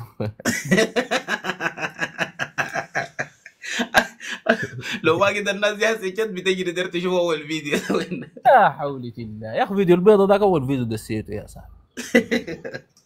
طيب يا البامبا، ماذا اضاف لك الميديا في حياتك؟ والله حب الاخوان يا صاحبي الصراحة. بدل الميديا عرفتنا باخوان، وعرفتنا يعني حتى بندي فرد كانوا اختفوا من 2011 فاتوا جوبا مع الانفصال. واننا فرد اولاد حلتنا اللي سافروا وين وين، والله كلهم لمتني بيهم يا صاحبي. يعني كده عرفتنا بحاجات كثيرة، يعني الميديا استفدنا منها كثير. حب الاخوان يا براو بالدنيا امر. فعلا والله يا البامبا، ان شاء الله يدوم كده وتقدم لنا مزيد من التقدم في الميديا السوداني وقبال المليون متابع ان شاء الله. لا لا ان شاء الله. والله يا عمار، هو انا ما عندي يا صاحبي مشروع طويل كده كان في التيك توك ده، قلت بعد ما يتزوج يا صاحبي دار اقوم من العالم ده. لكن يا صاحبي انا كمان دار اواصل، ودار ايام دي يا صاحبي دار احاول ذاته اجي بموضوع جديد. دار ده افتح موضوع بتاع الرياضه يا صاحبي. دار تكسر دار اجي لنا بيضة بموضوع جديد. تاني.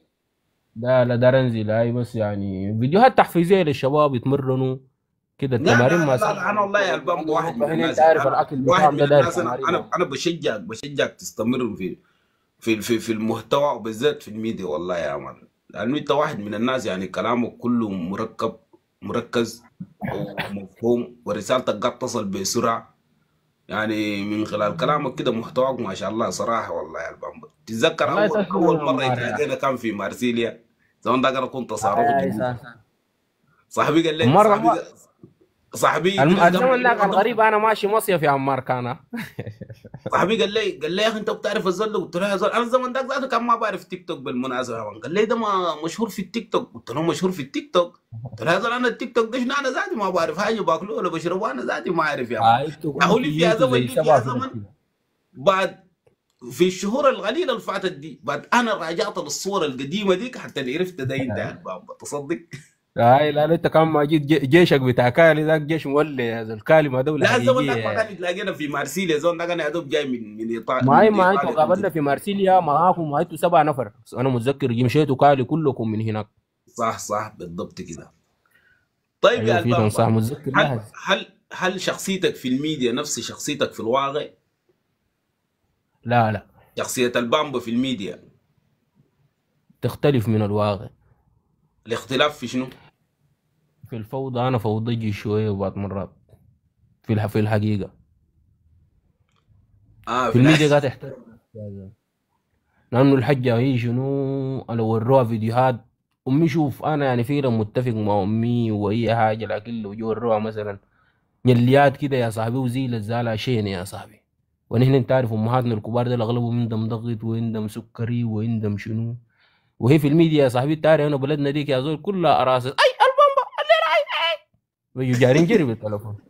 عشان كده بس بيشوفوا حاجات زي دي تاني، حاجات الوتاق بعملها عرضية. يعني انت في الميديا محترم بالمعنى هاي لا لا، الاصح، يعني شوف محترم الميديا مش شوية. محترم، وانا في ناس ذاته بيجبروني في الميديا احترمهم، فهمت يا عمار؟ يعني مثلا الليله مثلا انا لو بتاع هزار ولا عندي اي حاجه ما بعمل اي في الميديا، هنا في ناس انا بجبروني احترمهم لانه الميديا دي فيها اسر يا عمار. الليله نحن هنا في ناس بنحترمهم شديد يا عمار في الميديا دي. حتى نحن لو عندنا حاجه مثلا نعملها بنعملها بشباب مع بعضنا، ولا بنقعد نشوف مواضيعنا الصراحه. يا والله تسلم يا البامبا، والله انت عارف يا البامبا عجبني يعني عجبني صراحتك بصراحة، اقسم بالله يعني كنت صريح لا لا اقسم بالله تسلم والله لأبعد يا مان. لأبعد مرحلة والله يا مان.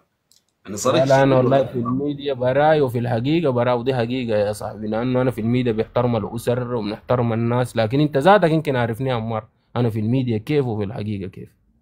لا انا ما ناقش، لكن ما شنو الرسالة دي ما بنوجهها للناس، وانا بعرفك لكن ال 1700 ما بعرفك. ايوه طيب يا نحن البامبا، برضه يعني الحقيقه الرسالة ناس هزار لمحبينك، وناس فوضى. رسالة هاي. لمحبينك في الميديا، ها. رسالة لمحبينك ومتابعينك في الميديا من الأخوان والأخوات والداعمينك. يا اخي والله انا اول حاجه نشكرك انت عمار لللايف، ونشكر الساده الحضور كلهم. وطبعا هم كلنا يعني احباء في بعض، احنا اللي بنحبنا كلنا بنحبه. ونقول لهم كونوا بخير وكلكم كده ربنا يحقق لكم دقيقة امال. البامبو، في ناس بيقولوا قصة الكول، قصة الكول دي. والله الكول ده كان حصل في مدينه برضه برا باريس يا عمار. واحد ما بعرف بطبخ الكول يا صاحبي، قالوا له الملح بات يعمل تكب الكول، فات طبخ الكول مع الملح والكول ضرب في الاماره. الفرنسيين طلعوا قالوا في كديس ميت ولا في حاجه، والناس المطاف جو بيجوا يدقوا يبخوا الاماره. وشرط ايه قالوا ده اكل سوداني. يا اخي الاسيستنات دول بيقوا يقولوا لنا زي ما نحن ما بشر. انا عمار لما خجلت بقيت ما قاعد اقعد في البيت كثير، من الصباح بمرق بجي بالليل الا يدقوا لي يقول لي عندك رساله تعال. قلت له انت فتحتنا فضيحه. الكول الاكل ده ملحبات يعملوه وريناه وتكب الكول تحت، امشي اطبخه كله يا عمار. وامشي قال شنو يتكلم مع حبيبتك اقفل غرفتك وخلي ملاحق ده يطلع ريحته في العماره. ده ده ورانا ضرب مزيكا اليوم ده. ها ضرب في العمارة كلها. كله يا صاحبي. تلاقي جاوا ناس الإسعاف وناس الدفاع المدني. بس الناس بلغوا يا صاحبي وطلعوا من الغرف. انت عارف الناس زي الناس حساسين يا صاحبي. الكول ما قوي كمان، كولنا ده جاي مولع يا عمار. وما بعرف بعملوا الصراحه الكول، لان احنا اكلناه كثير في اوروبا هنا، لكن هداك ما بعرف بطبخه. حقيقة والله انت عارف زي ما قلت هنا الاوروبيين ده اقل حاجة، وانت لو عامل ازعاج سايب عملوا لك خليك من ريحة ريحة، ده بيجوك يا طوال صاحبي عليك. ده ضربهم لك نووي، قلت لك عمل لهم اباده جماعيه من الاماره قاموا جارين جري يا عمار. لقيت الفرنسيين ثاني يوم يلقوك نازل من الاماره وباينوا لك من بعيد من تحت لفوق، بقولوا ده ياهو جاب الكول ولا ده معه. بيقوا يعيدوا للسودانيين هسه جاب الكول فوق ده منو يا جماعه دارين يعرفوا ده منو. أز- قلت له انا اي من زول القى بكون فرنسي بس اي ليه زول إيه بكون ما مبسوط من يهبوا. نفسي يا مان. انا من القى، وانا الغريب انا ذاتي يعني كنت بحبه شديد، وصاحبي اللي بعمل الكول ده انا باكل ما هو طوال يعني، لكن هو كان ما بطبخه، بطبخه زول تاني. وبس اليوم ده بس صرحوا حاجه، عشان كده حاجه ما بتعرف تعملها ما تقعد مش تعملها ساي. يا سلام. البامبا كلاديا. طيب اين يا يا عمار؟ البامبا، رسالة لكل شخص وصل اوروبا جديد. والله يا اخي رساله لاي شخصي وصل اوروبا هنا، انا بقول له اول حاجه جيت البلد دي ما تنسى الهيلم والمشروع اللي انت جيت له، وما تنسى الموضوع اللي انت اتناقشته مع امك اللي كنت طالع له عشانه، وما تنسى اي هدف انت جيت عشانه. الحياه فيها ضغوطات وفيها قساوه وفيها اصرار وفيها يعني فيها اي تحديات. انت تكون زور صاحي صاحي وتكون انسان قوي، ودائما جاني في الحياه ما تتاثر باي شيء عشان تكون صاحي لغربتك. الغربه ما سهله، الغربه زي ما بقولوا لك موت. اي تحافظ لصحتك، تركز على شغلك، تشوف الإنسان اللي بناسبك تعيش معه وتنضغط في حياتك، تكون إنسان قايد وتشوف يعني الأصدقاء اللي بناسبوك برضه تجكك معهم، تشوف مواضيعك وتبعد من المشاكل وتبعد من أي حاجة بدمر لك نفسياتك، لأنه أنت وراك أهل وراك أسر وراك مواضيع جيت لا. أنت طلعت من السودان هناك كان عندك أهداف معينة بتعرفها مع نفسك. دي الحاجات اللي أنا بقولها لأي زول طلع. تسلم، الرسالة يا طبيعة وصلت. تسلم يا عمار يا. تسلم انت كثير يا البامبا كلاد. طيب رسالة لكل شخص جاي اوروبا بنفس الطريقة اللي انت جيت بها. والله رسالة لأي شخصي بالنسبة للطريقة اللي أنا جاي بيه. أنا والله يا عمار في السؤال ده يمكن أقدر أقول لك ما أجاوب. أنا ما أقدر أقول لي زول ما تجي وما أقدر أقول لي زول تجي، لكن أنا عن نفسي لو مشيت بمشي وبجي تاني راجع يا صاحبي. طيب فهمت؟ لو زول قال لك جاي اوروبا، اتصل لك في الخاص اخوك، فلنفترض زول عزيز عليك، اتصل لك مم. قال لك انا جاي اوروبا، هل بتعارضه بتخوفا لحياته هو، ولا بتخليه انه يواصل عشان طموحاته؟ بقول له تعال وبجيبه بطريق كويس، وأنا ذاتي بساعده يجي بطريق كويس. لو قال جاي بنفس الطريقة اللي انت جيت بها. لا لا ما بخليه، أنا بعرف له طريق. أنا ما بقدر أقول لك يا مرة هنا في اللايف. هاي لا، ما بص، هاي في حاجات بنتجاوزها. طيب رسالة للأسرة الصغيرة في السودان وللشعب السودان، للشعب السوداني في الوضع الراهن هسه في السودان. والله يا أخي نقول للشعب السوداني اصبروا وما النصر إلا غريب. ونقول لكم طال الزمن لو قصر وضختوا من ويلات الحروبات وشفتوا العذاب وشفتوا الجحيم، الخير بينتصر على الشر. ودائما خلوا عملكم بربنا كبير، ويتماسكوا وحبوا بعضكم، ومهما طلعتوا في الغربة ولا في مصر ولا طلعتوا في الأقاليم حاولوا صادبوا بعضكم، وما تخلوا الحرب ده يخليكم تسيدوا في القساوة. لأنه إحنا كلنا كده في السودان ما واحد، فينا اليتيم وفينا الما يتيم، وفينا الأبو متوفي وأمه مات، وفي بنات يتامى حاولوا يساندوا واقفوا مع بعض، لأنه الحروبات دايما فيها قساوة شوية يا عمار. تسلم يا البامبا. ورسالة للأهل، الأسرة الصغيرة في السودان ولا الأصحاب. والله يا هو أنا بالنسبة برضه يا عمار، أنا من الناس اللي في الهلة في رديت توفوا كتار، لهم الرحمة والمغفرة. لهم يعني في الرحمة الفضل، جميعا يا رب. الفضل يمكن بالعدد، لكن نقول ربنا يديهم العافية والصحة، ونشوفهم في حياة أفضل، ونشوفهم في الخير كمان، ونقابلهم في مستقبل أفضل إن شاء الله. ويوم يعني هنا الواحد فينا يا صاحبي بقوم كده بس بقول ربنا يا صاحبي ها يظبط البلد ده اللي قدام، ونشوف أخواننا ديل كده كلهم بخير، ونجي نقابلهم بخير، نشرب معهم جبنة في شارع النيل يا صاحبي. إن شاء الله ربنا يصلح على البلد يا مان، ويرد قربنا جميعا، ونقابل أعز لنا أصحاب وأصدقاء من الأهل والجيران بجد يعني. طيب عندك رسالة عايز تقدمها؟ والله يا أخي الرسالة يا عمار، هو طبعا أنا هنا عشان ما نطول للناس، أنت طبعا خلاص دار تسكر، ونقول الناس اللي قاعدين كلهم في الغربة مع شهر رمضان الشهر الكريم ده، حاولوا ساعدوا الأسر الضعيفة والأسر التعبانة في السودان. إحنا كشباب الليلة الواحد يمكن يشتري بس سجاير ب 12 13 يورو، دي لو لميت عليها قلبتين سجاير 20 يورو، ولا 30 رسلت على أسرة يشتروا لهم هناك زيت وبصل وسكر وحاجات، ده ربنا بسجلها لك في ميزان حسناتك، وما ضاعوا مال من صدقة. ودايما الزهر القلب والحاجات دي حل بتنفع. شفت في غربتك بنفع الصدقات اللي بتنفع للناس دي، لو جايك بلا بتاع موت بتشال، بلا بتاع كمين بتشال، بلا بتاع غرق بتشال، تصدقوا بس الصدقات تنجيك من اي شيء، ده كلام انا بقوله لك والله العظيم. انت بس دليل.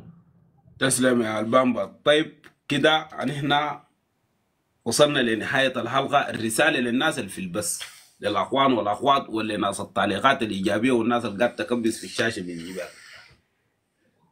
يا اخي والله يا اخي احلى ناس يا اخي ناس لكن قبيلك شايف في بيت حين من مصر، انا دار اقول لا نقطة جاب جدات لي 10 تحت، دار اقول لا بالنسبة ليك انت قال لك مسطول جلي قلبت قصير يا مرقة تبكي. انا ما شفتها بعرفها. يا بنت يا قصيرة قال لها بتبكي مالك؟ قالت لي ناس الحلة كلهم بيقولوا انا قصيرة، قال لها كده قيمي فوق، قالت لي هي انا واقفة، قال لك المسطول قام جاري من الزمن ذاك ما وقف لها هسي.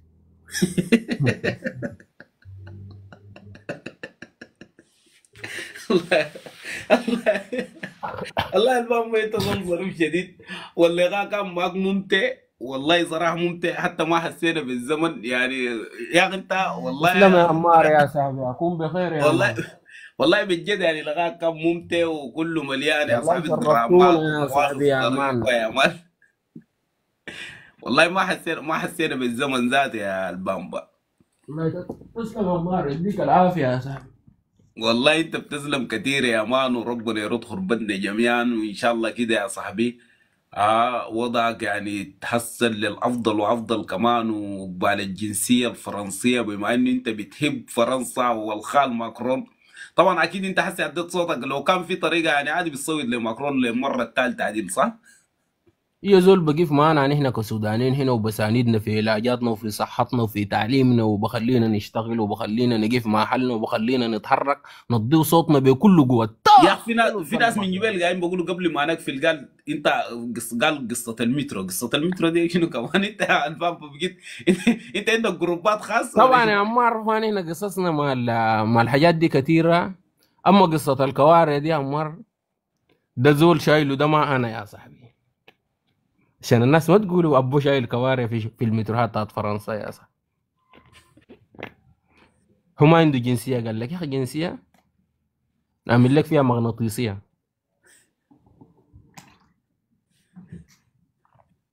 من هنا جينا بيتين نشيل جناسي. قال لك يا عمار انت عارف مره كده يعني احنا ماشيين يا صاحبي، هو شايل كوارع يا صاحبي، والمترو ده في الجينا جارين نطينا كده بس، والكوارع وقع وجنبنا بنات فرنسيين قاموا جارين يا عمار. او تقول لك واري بقر. ما كوارع بقر الكبير ده بشكله من ورا ده وقع كده من الكيس، والبرنسيات قاموا جارين. انا مثلت ما بعرفه صاحبي ده، وقفت ايه طلعت تليفوني يا عمار.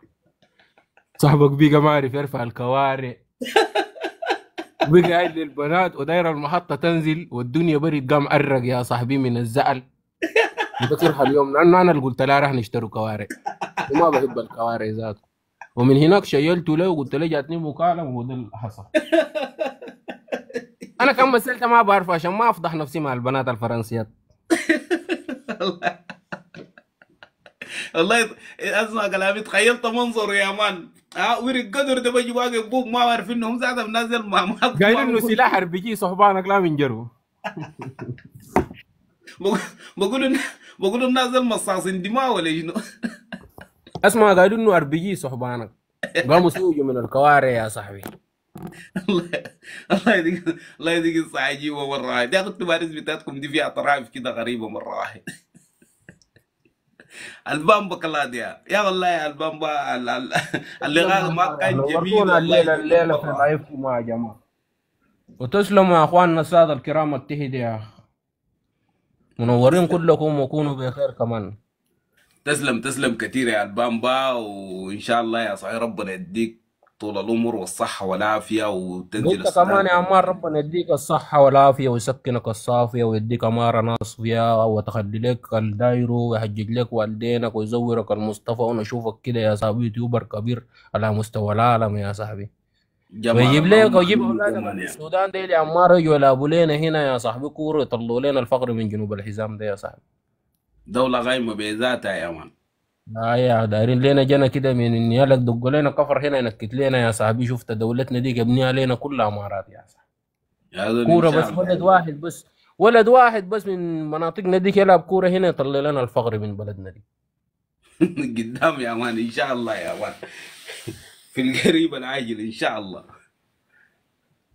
لا لا يا إن هو شاء الله. معروف ان احنا جيلنا السوداني بيبدا بعد كم طاشر سنه ان شاء الله. احنا ديل ما زي ما بقولوا جيل كبار، وانت عارف الفرص هنا للناس الكبار في العمر ديل يعني بجد فرصهم ضئيله شديد. أي. فبجد يعني اولادنا هم اللي بيجوا بيستمتعوا يعني احنا ممكن نقول السودان ممكن يستفيد منهم اكتر مننا عن احنا. والله يا عمار حس السودان بيستفيد منك انت حس يا عمار كزول شاب، يعني شاب لسه يا دوب يمكن في الثلاثين ولا داخل على يا عمار. كلامك ده انا ما بسمح لك تقوله، لان الدولة بتتبني بيكم انتوا بالعمر بتاعك لا ده. لا ما كلام انه ما ده احنا بتستفيد، العمر قلت لك بتاعنا. هم الدوله بعدين اولادنا السودان اه انت بيستفيد قصدك منك. بالنسبة للفرنسيين يعني. بيتولدوا هنا اولاد ماكرون يعني. يعني الدولة اه انت السودانية ده بتستفيد كلامك منهم صح أكتر صح. مننا يعني، نسبة هنا لأنهم الفاخر مولودين يعني هنا انت، دي شيء ويتعلموا معروف تعليم يا كويس وقاموا في بيئة كويسة. فالحاجة الكويسة إنه يعني إحنا ذاتنا هنا المجتمع بتاعنا السوداني يعني مجتمع محافظ جدا. حقيقة. حقيقة والله يا مرة. مجتمعنا مجتمع محافظ، وانا من ضمن الناس المتوقع يوم من الايام يجي واحد من اولادنا السودانيين من الجاليات هنا، مع اني برضه لفيت كم مدينه ولقيت برضه ما شاء الله عندنا اولاد كتار، وبخصوصا مدينه روان. عندنا ولدين سودانيين مسجلين في نوادي، وعندنا ولد هنا في باريس برضه ما شاء الله مسجل في باريس سان جيرمان.